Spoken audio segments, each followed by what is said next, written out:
morning, Roosevelt. Today is Tuesday, December the 10th, and today is Day B.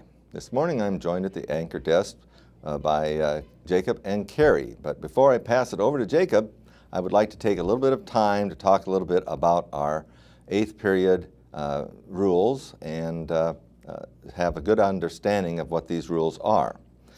First of all, during 8th period, students are to use their time wisely. Students who are on the Get It Done list need to get themselves off the list to be part of the 8th period activities. Time for making up tests. Yes, during 8th period, this is an excellent time if you have tests to make up to do so. So this will be an important part.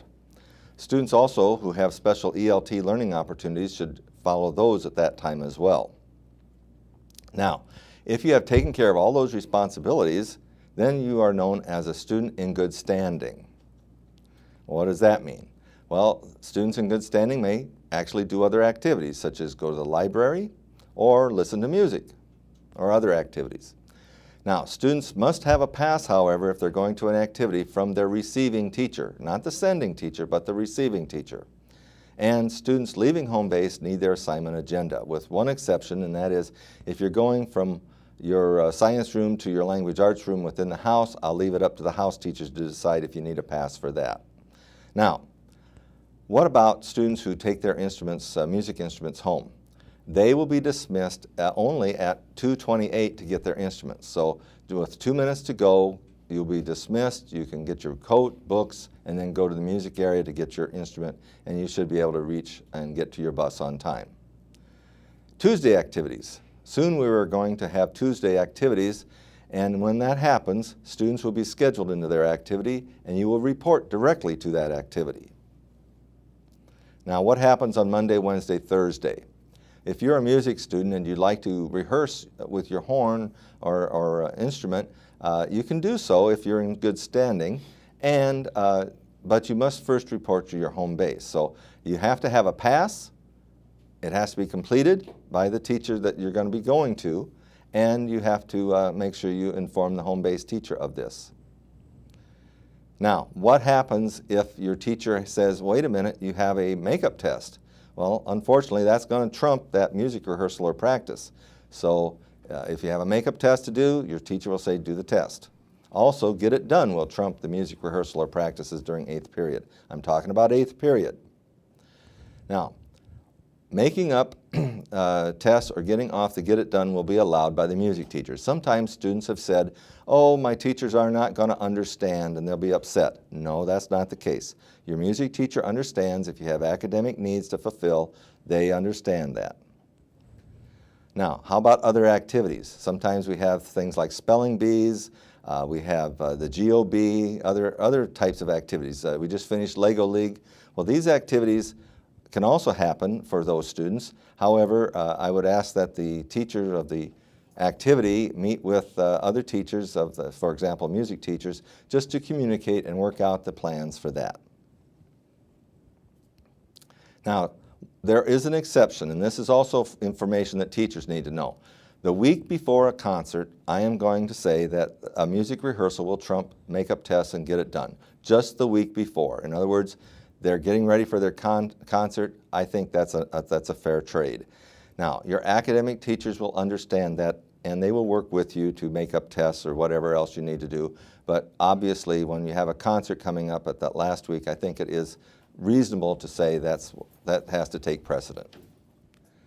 Now, when does this occur? Well, it occurs immediately.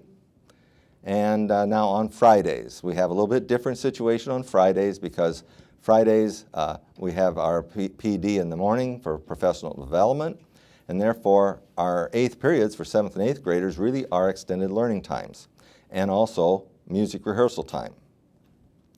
Now, remember, please make wise choices and use your assignment agenda hall passes, and I'm going to show you those at this time. If you can see, I have an assignment book or agenda book, and with this book, in the first few pages, well, there's the map, here we have hall passes.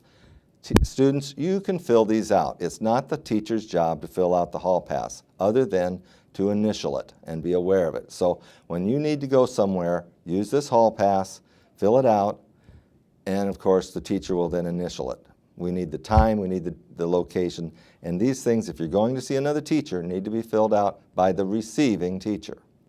Okay, we have just one other thing, and that is I would like to point out that, you know, during the school day, students that are in music go to instrumental music go to rehearsals or practices, and if by chance a teacher has a test that's scheduled or a lab, something that's very difficult to replicate at another time, then the music teachers will understand, and you can say you have to stay in your regular academic class for the test or for a lab. You will make up the practice time with your music teacher at another time. I just wanted to make that clear as well. Okay, I think we've gone through 8th period and other questions about music and other activities, so I'm going to turn it over now to Jacob. Tell us what else is happening here at Roosevelt. Thank you, Mr. Lass. For those interested in auditioning for this year Parts and Fame production of Alice in Wonderland, there will be an audition workshop during 8th period and after school for 30 minutes on Wednesday, December 10th. These are not mandatory but available for those with questions about the audition process. There will be copies of monologues available along with advice on how to give a great audition. Actual auditions for the musical will be after school, December 11th, 12th, and 16th. These auditions are open and will run from 2:35 to 4:05 each night. Carrie?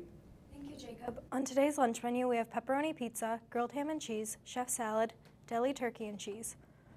All wrestling and girls basketball participants must clean out their athletic lockers before winter break. Over break, our custodians will be updating the combinations, and any items left behind in the athletic lockers will be removed. Back to you, Jacob.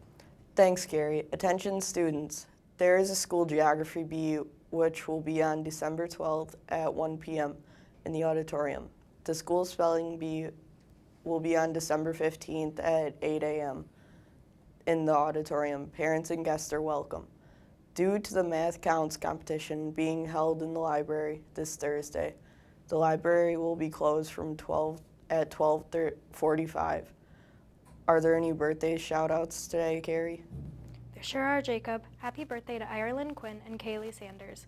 We wish you all a very happy birthday.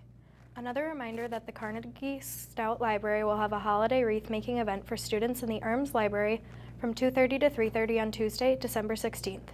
Students who would like to participate should sign up in the activities office for this week. Back to you, Mr. Lass. Well, thank you, Carrie and Jacob, for anchoring with me today. I do have one other announcement. This is regarding our cafeteria. You know, when you have breakfast in the morning in the cafeteria or lunchtime, we have our food in the cafeteria. That's where the food will be consumed. Please not take the food of the cafeteria. The place for eating our food is in there, the cafeteria. Well, that will do it. So goodbye and have a great day. There'll be peace when you are done. Lay your weary head to rest. Don't you cry no more.